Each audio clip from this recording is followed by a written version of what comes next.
Danskere som ikke danskere, muslimer som ikke muslimer, kunne vi forene om en sag i kampen mod uretfærdighed. I dag er det Bahrain. Bahrain. Blodet det flyder. Det flyder. Folk i gaderne ser deres brødre og deres søstre blive skudt. I står her med jeres nære og kære ved siden af jer. Kig på jeres folk ved siden af jer. Kig på jeres søstre, kig på jeres brødre. De mennesker, I holder kære, de bliver skudt ned. De bliver skudt ned på offentlig gade.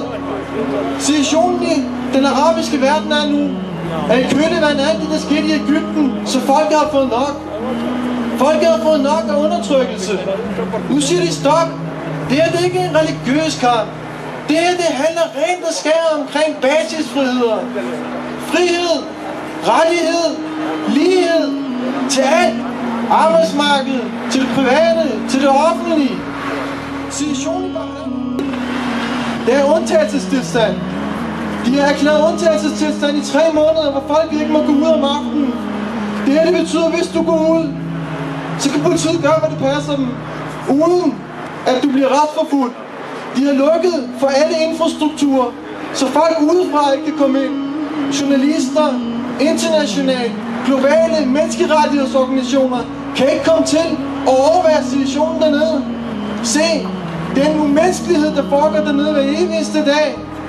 Unge mennesker som os, I holder flag i hånden. De tog blomster i hånden og gik på gaden, når de blev skudt ned. Det er ikke noget, jeg fortæller jer. Det er ikke noget, I skal tro på mig for. Det hele det bliver optaget og ligger. I kan se det med jeres egen øjne.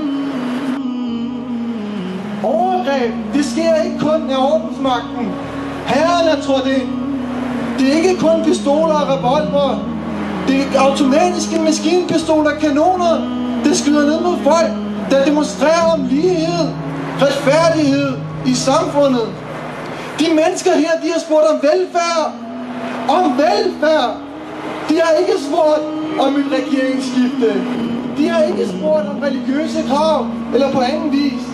De har bedt om begrundelsen og årsagen til den nation. Det er jo simpelt. Igennem de sidste mange år, hvis vi kigger på Bahrain som land, så er de jo 1,2 millioner mennesker. Vi har omkring 6 millioner i Danmark. Af de her 1,2 millioner mennesker i Danmark, lyt nu rigtig godt efter, det er kun 600.000 af de her mennesker, der er bahrainere. De sidste 600.000, det er folk fra Syrien, folk fra Pakistan, folk fra Qatar, folk fra andre arabiske lande, der er blevet importeret og fået statsborgerskab. Det er halvdelen af befolkningen, der ikke er oprindelige bahrainere.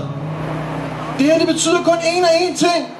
Landet prøver at ændre demografien. Det betyder, at de ønsker, at der er en større repræsentation af minoriteten, så at minoriteten kan komme ned med nakken. Det er noget, de har arbejdet for i lang tid, og det er åbenbart lykkes dem. Halvdelen af befolkningen er ikke bahrainere. Hvad sker der nu? Folk gik ud og demonstrerede. Folk demonstrerede mod de her basale rettigheder. Regeringen de slår hårdt ned. De skyder folk ned på offentlig gade. Forestil jer, I bliver skudt ned. Kig på folkene ved siden af jer. Lad være med at kigge på mig. Kig på folkene ved siden af jer. Jeres brødre og jeres søstre.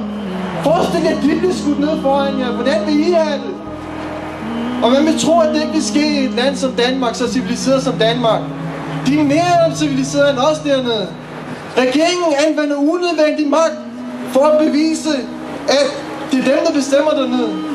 Men sjovt nok, så går de ud på offentlig tv og prøver at fjerne fokus fra alt det her. De siger, at det drejer sig omkring forskellige sekter i islam, der har forskellige meninger. De siger, at det er shia mod sunni og sunni mod shia. De siger det mod muslimer og mod ikke-muslimer. Det er noget værre fis. Det passer ikke. Lad være med at tage mig på ordet. Gå hjem, klik ind på nettet. Lyt til nyheder. I vil se folk forenet dernede. Shia som sunni, muslimer som ikke-muslimer. Jeg har set kristne stå dernede og bede om bedre vilkår dernede. Jeg har set ikke-muslimer stå dernede og bede om bedre vilkår dernede. Så står kongen dernede. Lyt nu godt efter. Det er et selvudnævnt kongedømme i 2002. Det er noget nyt noget. Han står dernede på offentlig tv og siger, at det handler omkring religiøs splittelse. Mine brødre og søstre, vi står her i dag for at skabe mediebevidsthed omkring episoden dernede. Vi står her i dag for at vise vores solidaritet overfor mennesker, overfor dem vi holder kære. Vores brødre og søstre, de bliver skudt ned på offentlig gade. Og der er ikke nogen, der nævner noget. Tænk for nyhederne, de er allerede trætte af det. De snakker om alt muligt andet. Der sker overgreb dernede hver eneste dag. Der bliver ikke sagt noget. Jeg vil sige til jer, hvis der sker mig noget, hvis der skulle ske mig noget i dagens Danmark, så bliver jeg kørt på hospital. I har hørt flere sirener, der ligger og kører frem og tilbage her i dag. Dernede, regeringen, de har overtaget alle hospitalerne. Herren har overtaget alle hospitalerne. Og de kommer og lader ikke folk gå ind eller ud af hospitalerne. Det er imod alt, hvad vi mennesker står for. Selv vores fjender skal der behandles på et hospital. Men nej, Herren vil ikke have, at deres egen befolkning, som står og demonstrerer helt lovligt, ikke må komme ind på hospitalet. Ikke nok med det. Så har de lukket alle private hospitaler. Alt er blevet lukket ned i landet. Regeringen lukker regelmæssigt for vand, varme, elektricitet. Mennesker, brødre og søstre, jeg appellerer til jer.